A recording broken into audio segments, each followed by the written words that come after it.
దేవుని ప్రజలు ఎలా ప్రవర్తించాలి అన్నారు. దేవుని ప్రజలు అంటే ఎవరు? ఇది మనకు అర్థమవుతే అప్పుడు ఎలా ప్రవర్తించాలో మనకు తెలుసు కదా. దేవుని ప్రజలని అందరికీ వాడేయడం కుదరదు ఈ మాట. కాబట్టి దేవుని ప్రజలు ఎవరు మనం ఆలోచన చేయాలి. ఇప్పుడు దేవుని ప్రజలు ఎవరు ఆలోచన చేయాలి. గలాతీయులకు రాసిన పత్రిక 1వ అధ్యాయము 4వ వచనాన్ని మనం ఆలోచన చేస్తే దేవుని ప్రజలు ఎవరు మనం ఆలోచన చేయాలి. మరియు నేను చెప్పినదేమనగా 1వ అధ్యాయం 4వ వచనం అండి, గలాతీ పత్రిక అండి. ఓకే అండి, 1వ అధ్యాయం 4వ వచనం. మన తండ్రి అయిన దేవుని చిత్త ప్రకారము క్రీస్తు మనలను ప్రస్తుతపు దుష్టకాలముల నుండి విమోచింపవలనని మన పాపముల నిమిత్తము తనను తాను ఏం చేసుకున్నాడండి? అప్పగించుకున్నాడు అన్నాడు. ఎవరు దేవుని ప్రజలు అంటే దుష్టకాలము నుండి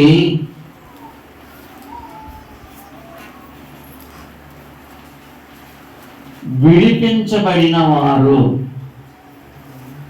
దుష్టకాలము నుండి విడిపించబడిన వారు దేవుని ప్రజలు. ఇక్కడ మనం ఆలోచన చేయాలి. దుష్టకాలం అంటే ఏంటి? దుష్టకాలం అంటే ఏంటి? దుష్టకాలం అంటే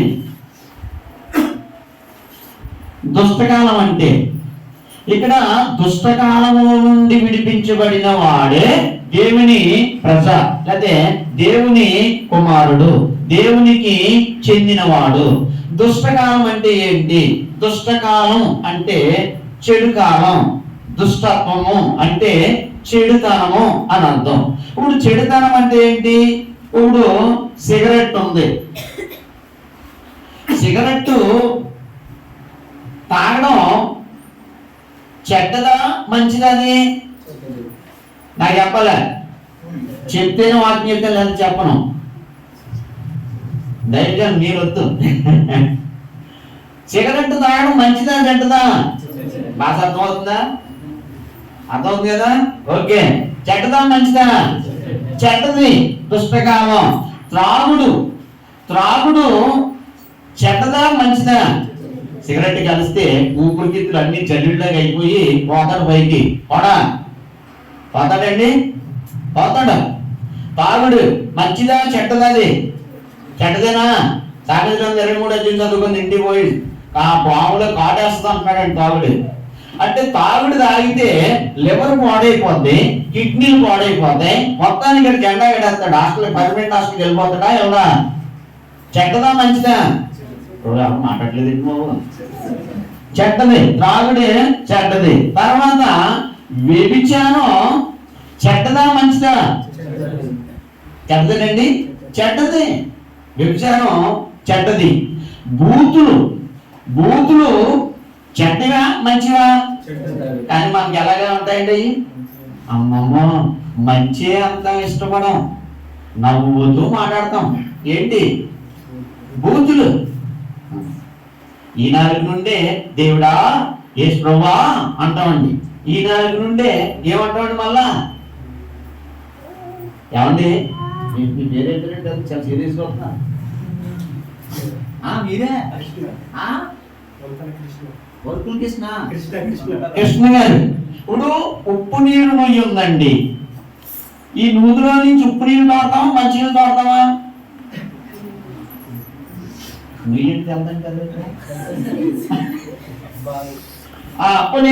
ఉప్పు నీళ్లు బాగుందండి కృష్ణ గారు. ఈ ఉప్పు నీళ్లు బావిలో నుండి ఉప్పు నీళ్ళే తోడతామా మంచి నీళ్ళు తోడతామా?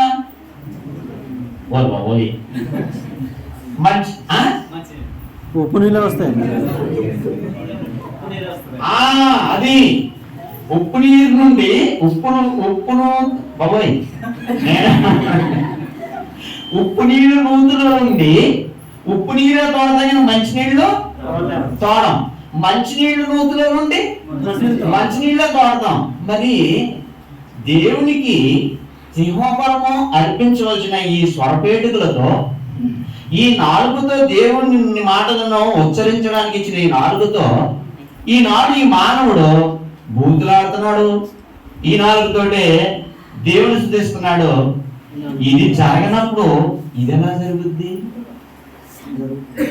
అంటే మానవుడుగా జీవించకుండా వేరే జీవితాన్ని జీవిస్తున్నాడు, అంటే చెడ్డ బ్రతుకుతున్నాడు.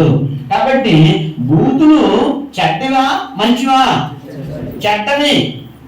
బూతులాడేవాడు ఆ దేవుడు నిర్మాణాన్ని, దేవుడు నన్ను నిర్మించాడు, దేవుడు చిత్తమేటో నేను నిర్మించడం అన్న విషయాన్ని మర్చిపోయాడండి. బూతులాడేవాడు చెడ్డకాలం, దుష్టకాలంలో భయంకరమైన నాశనకమైన జీవితంలో ఉన్నవాడండి బూతులాడేవాడండి.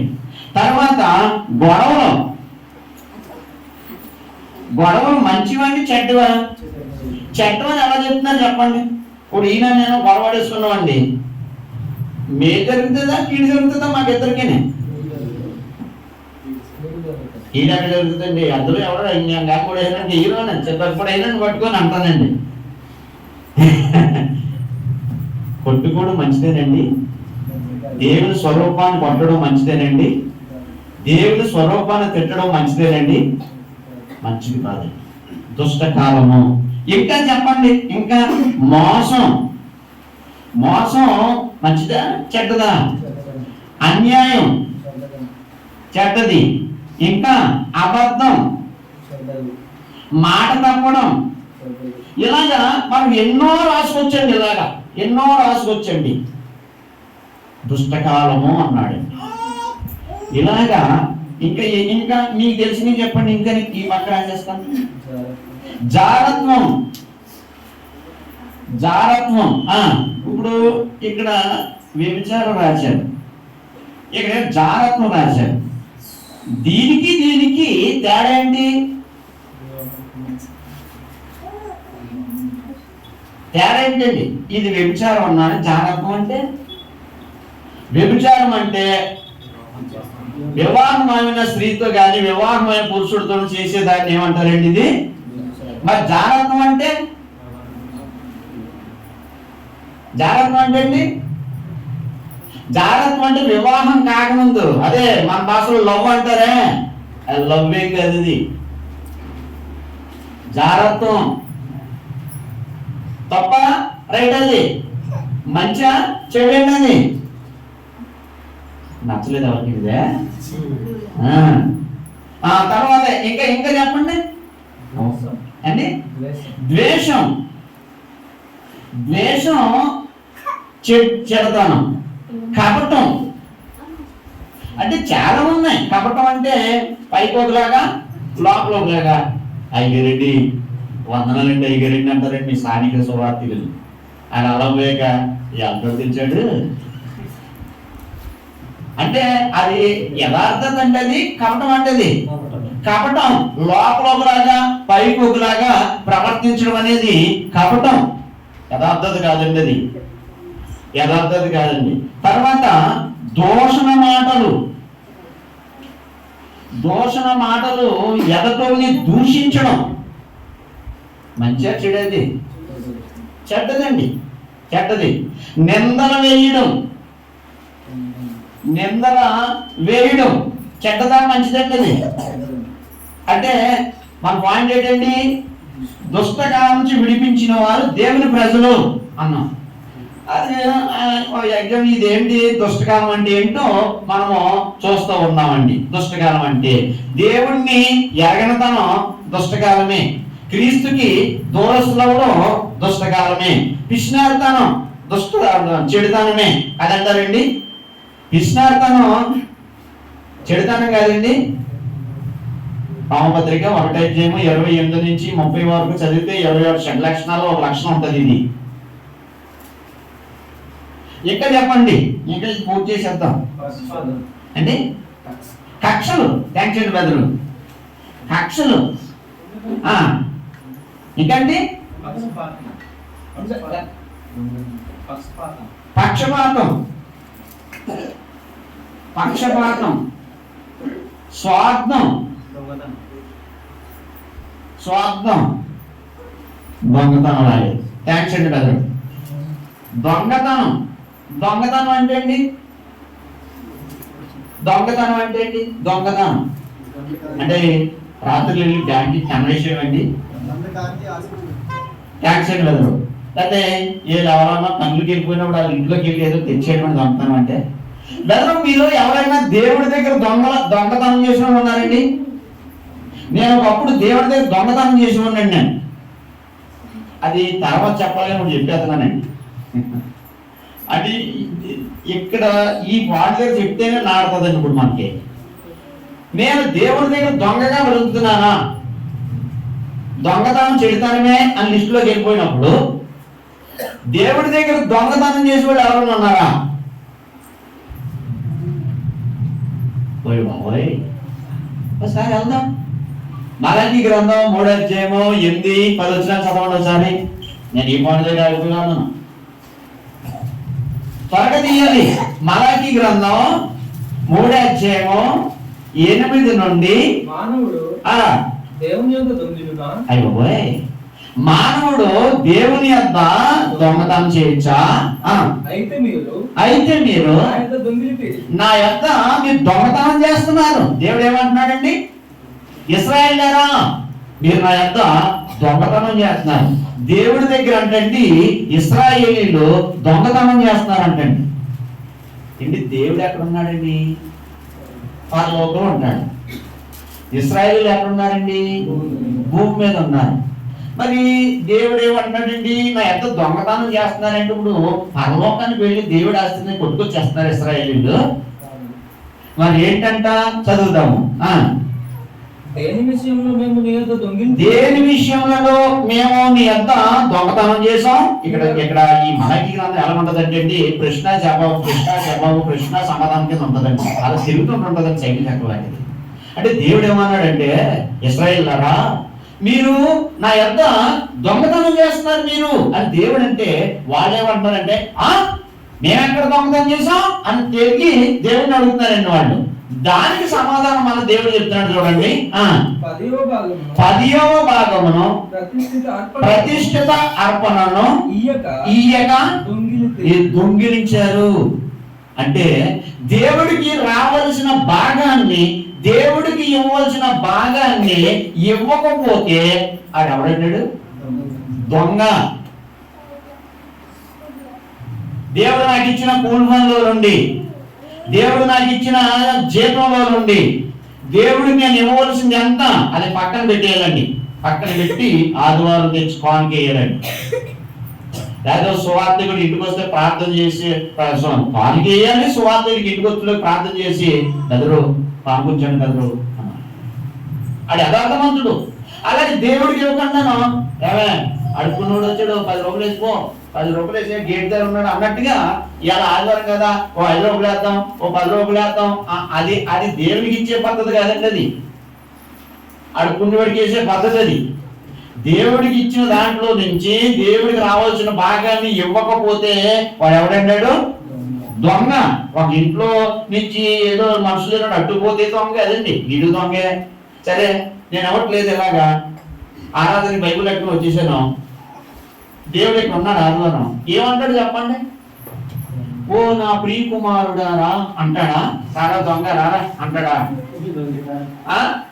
ఎలాగ ఆహ్వానిస్తాడండి ఆదివారం?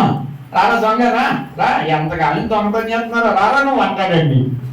ఎవరు అన్నండి? ఒక స్త్రీ ఉన్నారనుకోండి, అమ్మ ఓ నా ప్రియ కుమార్తె రామ్మ అందండి, రామ్మ దొంగదారా అంటాడండి. అలాగే అనుకుంటున్నాను మనం. అది దుష్టకాలం పరిస్థితి అండి. అది ఇలాంటి పరిస్థితుల నుండి విడిపించబడిన వాడే దేవుని ప్రజ.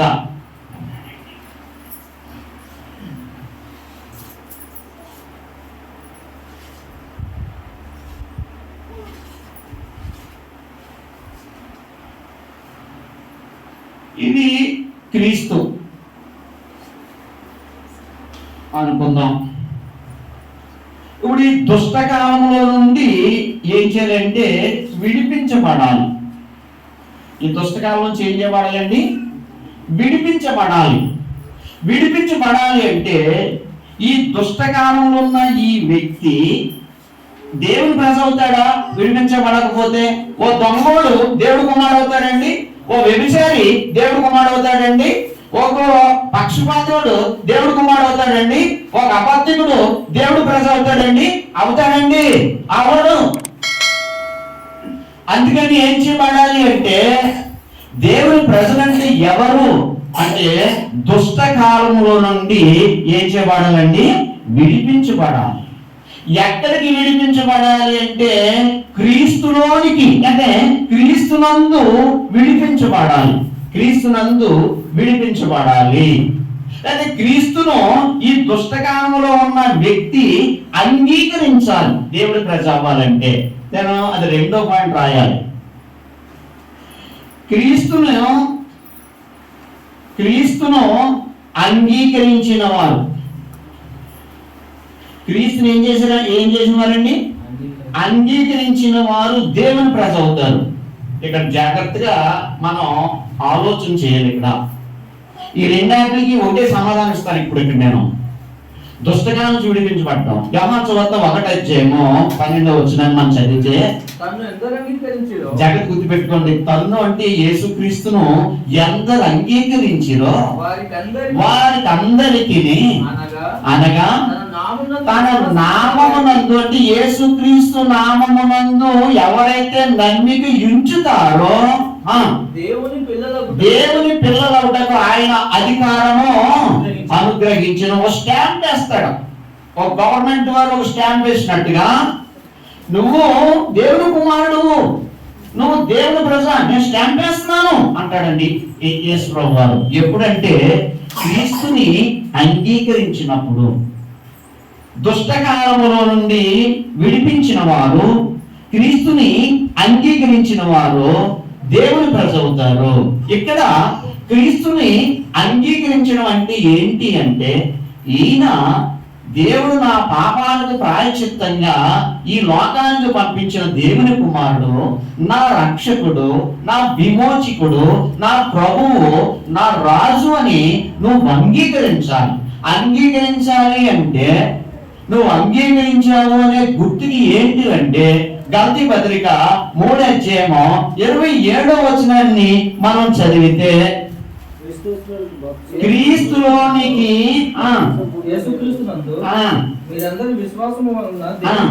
క్రీస్తులోనికి ఏం పొందాలంటే మనం బాప్తిస్మం పొందాలి. ఇక్కడ మనం ఆలోచన చేయాలి. క్రీస్తులోనికి బాప్తిస్మం పొందడం అంటే అర్థం ఏంటి?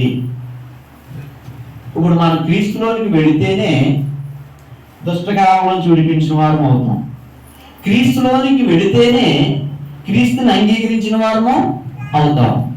ఇప్పుడు క్రీస్తును అంగీకరించడం కన్నా దుష్టకాలను విడిపించడం అన్నా ఇక్కడ ఏం జరగాలంటే బాప్తిస్మం అనేది జరగాలి. ఇప్పుడు క్రీస్తులోనికి బాప్తిస్మం అంటే దేవుడు బాప్తిసాన్ని ఎందుకు ఏర్పాటు చేశాడు అంటే ఈ దుష్టకాలంలో నుండి ఈ ప్రభావితుడు మునిగిపోతున్న ఈ మనిషిని ఇప్పుడు బయటికి లాగేయాలి.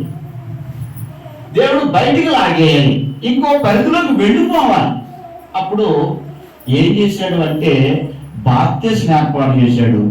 సువార్తికుడు సువార్త తెస్తాడు ఇక్కడికి. ఎంత గొప్పవాడండి సువార్తికుడు అంటే, ఎంత మహనీయుడు సువార్తికుడు అంటే. దేవుని శక్తిని మోసుకొస్తాడండి సువార్తికుడు. నీ ఇంటికి, నీ కాళ్ళ దగ్గరికి మోసుకొస్తాడండి దైవజనుడు అంటే. ఇప్పుడు దైవజనుడు అంటే లెక్క ఉండలేదండి. దైవజనుడు సువార్త లేకపోతే నరకానికి పోయి నిత్యం అగ్ని మంటలో కాల్తామండి మనం. సువార్తికుడు ఎంత గొప్పడో తెలుసండి. నీ కంటి చూపు నీ పొలానికి, నీ ఉద్యోగానికి వాడుకుంటున్నాం. నీ శక్తి నీ పొలానికి, నీ పనికి, నీ కుటుంబానికి వాడుకుంటున్నాం. నీ ఆలోచన, నీ నిర్ణయాలు, నీ తెలివితేటలు, నీ జ్ఞానము నీ కోసం, నీ భార్య, నీ బిడ్డల కోసం, నీ బాబు కోసం వాడుకుంటున్నాం. అలాగే సువార్తికుడు తన కంటి చూపు, తన జ్ఞానం, తన తెలివితేటలు, తన శక్తి, తన ఆలోచన, తన సమయం, తన ఆయుష్కాలం అంతా నిన్ను నిన్ను నిన్ను రక్షించడానికి సువార్త వరకు వాడతాడండి దైవజనుడు అంటేనే. అంత గొప్పవాడండి దైవజనుడు అంటేనే. ఆ దేవుడి శక్తిని ఈ దుష్టకాలంలో ఉన్న ఈ దుష్టుడికి తెస్తాడండి. పొద్దు 10 ఉంది కదండి, 1:18 శిలువను కూర్చున్న వార్త నశించుతున్న వాడికి వెర్రితనం గాని రక్షింపబడుతున్న మనకు అది దేవుని శక్తి. ఏది దేవుని శక్తి? శిలువను కూర్చిన వార్త. ఆ శక్తిని మోసుకొస్తాడండి సువార్తికి నీ దగ్గరికి. ఎవరి దగ్గరికి అంటే ఇదిగో ఇలాంటి భయంకరమైన పరిస్థితిలో ఉన్న వాడి దగ్గరికి మోసుకొస్తాడండి. మోసుకొచ్చి, నాయన నువ్వు దేవుడిని ఎరిగిన ఆయన, నువ్వు క్రీస్తుని ఎరిగిన ఆయన, ఇదిగో దేవుని సంకల్పం మీద నాయన, అనాథలో దేవుడిని నిర్ణయం చేసుకోవడం నీ కోసం నాయన, నువ్వు పుట్టింది ఇందుకు నాయన, నువ్వు ఇందులో ఉంటే పలానా చోటకి వెళ్తావు నాయన, ఇందులో లేకపోతే నరకాన పోతానైనా, ఇదంతా చెప్పినప్పుడు నిజమా ఆహా అంటాం అన్నమాట.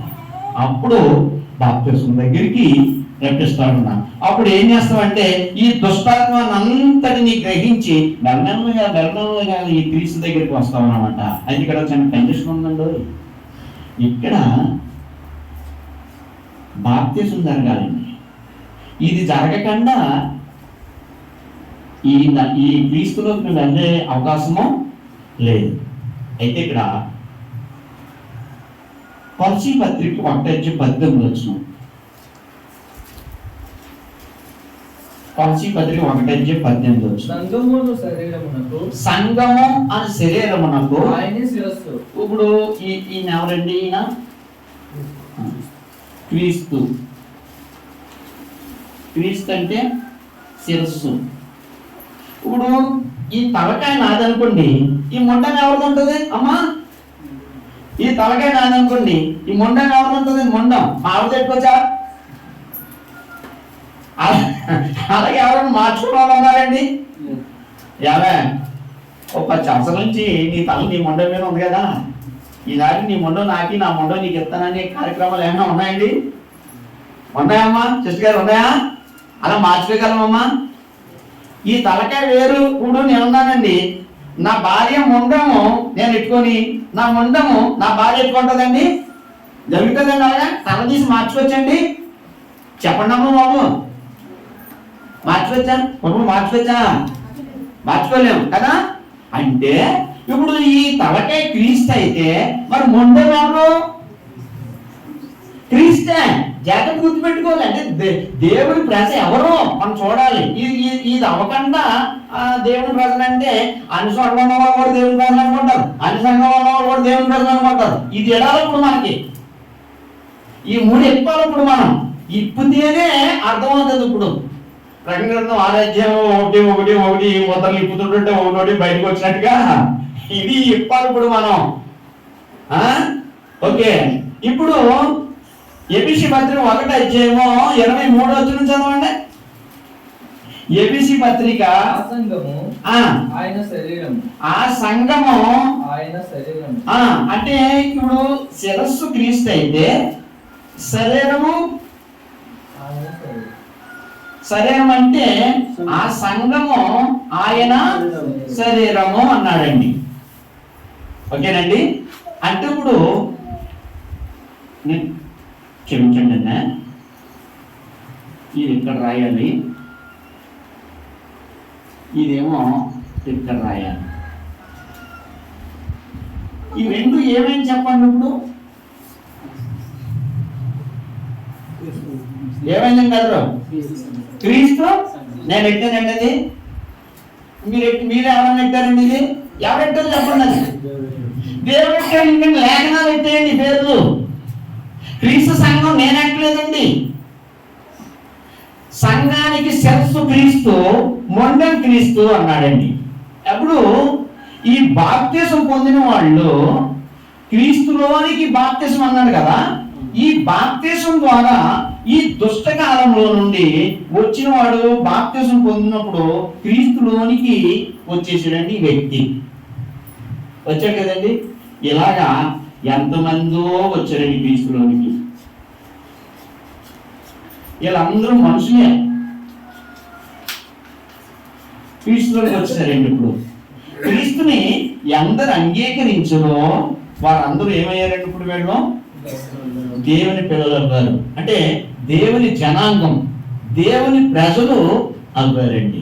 అంటే దుష్టకాలం నుంచి విడిపించబడిన వారు దేవుని ప్రజలు, క్రీస్తును అంగీకరించిన వారు దేవుని ప్రజలు, క్రీస్తు లోనికి బాప్తిసం పొందిన వారు దేవుని ప్రజలు. క్రీస్తు లోనికి అంటే క్రీస్తు సంఘంలోనికి పొందిన వారు దేవుని ప్రజలు. ఈ మనుషులు ఎవరు అంటే కొన్ని రాసిన మొదటి పత్రిక 12:27 మనం చదివినట్లయితే, కొరింథీయులకు రాసిన మొదటి పత్రిక 12:27 అటువలే మీరు క్రీస్తు యొక్క బాడీ అయి ఉండి, లేదా క్రీస్తు యొక్క మొండం అయి ఉండి వేరువేరుగా అవయవములై ఉన్నారు అన్నాడు. అంటే ఈ సభ్యులు ఎవరండి? క్రీస్తుకి అవయవాలు. జాగ్రత్త పెట్టుకోండి. నా మొండె ఉంది, నా మొండెకి కాలు, చెయ్యి, చెవి, కన్ను, ఎలా అవయవాలు ఈ శరీరంలో ఉన్నాయో, క్రీస్తులోనికి బాప్తిసం పొందిన వారు క్రీస్తుకి ఏమై ఉన్నారండి? అవయవాలుగా ఉన్నారు. వీళ్ళే దేవుని ప్రజలు. అయితే ఇక్కడ చిన్న తెరకాసు ఒకటి ఉంది.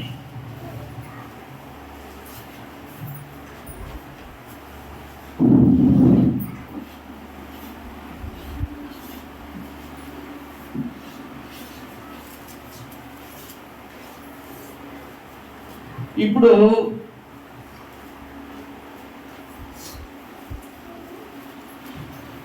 బాప్టిస్ట్ సంఘం,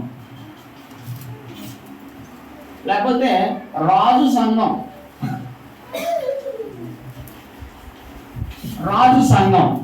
ఏమండి?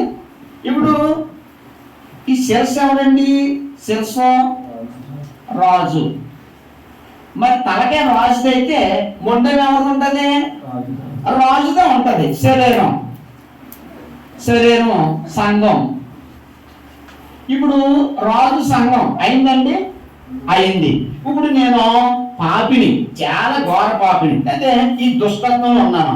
ఇప్పుడు నేను బాప్తిసం ద్వారా రాజు సంఘంలోకి పొందాను. బాప్తిసం ఎక్కడ పొందానండి? నేను బాప్తిసం రాజు సంఘంలో పొందాను. అంటే రాజు శరీరంలో నేను ఏమయ్యాను? ఇప్పుడు అవయవాను. అంటే క్రీస్తు సంఘంలో ఉంది, క్రీస్తు శరీరం అవయవం అన్నట్టుగా ఇక్కడ అవయవాను. ఇప్పుడు నేను రాజు సంఘంలో అవయవంగా ఉన్నాను కదా. ఇప్పుడు నేను ఎవరికి చెందినవాడిని? రాజుకు చెందినవాడిని. ఎవరికి చెందినవాడిని కాదు? క్రీస్తుకు చెందినవాడిని కాదు. మరి క్రీస్తుకు చెందినవాడిని కాకపోతే నేను దేవుడి కుమారుని అవుతానా? ఇలా ఎంతమంది సంఘస్థులు ఉన్నారండి. నేను దేవుడి కుమారునే, నేను దేవుడి కుమార్తెనే, నేను దేవుడి ప్రజనే, నేను దేవుడి చెందినవాడినే అన్నాడు. క్రీస్తులో ఉన్నావా నువ్వు? క్రీస్తులో ఉండడం అంటే క్రీస్తులోనికి, అంటే క్రీస్తు సంఘంలోనికి నువ్వు బాప్తిసం పొందాలి. క్రీస్తు సంఘంలో పొందిన వాడే, క్రీస్తు శరీరంలో అవయవంగా ఉన్నవాడే దేవునికి కుమారుడు, దేవుని జనాంగం అవుతారు. ఎంతమంది పొందినాను? క్రీస్తు సంఘం కాకుండా నువ్వు ఎన్ని సంఘాల్లో ఎన్ని బాప్తిసాలు పొందినా అవి నువ్వు ఎవరికి చెందినోడు కాదు. అక్రమము చేయవారు మీరు ఎవరో నాకు గెట్ అవుట్ అండి. నా చెయ్యి సంగతి నా బాడీలో ఉంది కాబట్టి తెలుస్తుంది. ఇప్పుడు నీ చెయ్యి కోసం నాకు తెలుస్తుందా? మనం తెలియాలంటే క్రీస్తుకి మనం ఎవరి శరీరంలో అవయవాలుగా ఉండాలండి? క్రీస్తు శరీరంలో అవయవాలుగా ఉండాలి. అందుకని బాప్తిసం ఎందులో పొందాలండి? మనం లక్షపత్రిక 3:27 ప్రకారంగా క్రీస్తులోనికి బాప్తిసం పొందమన్నాడా, లేకపోతే రాజులోనికి బాప్తిసం పొందమన్నాడా? క్రీస్తులోనికి బాప్తిసం పొందమన్నాడా? ఆర్సీఎంలోకి బాప్తిసం పొందమన్నాడా? క్రీస్తులోనికి బాప్తిసం పొందమన్నాడా? లేనిపో సంఘంలోకి బాప్తిసం పొందమన్నాడా?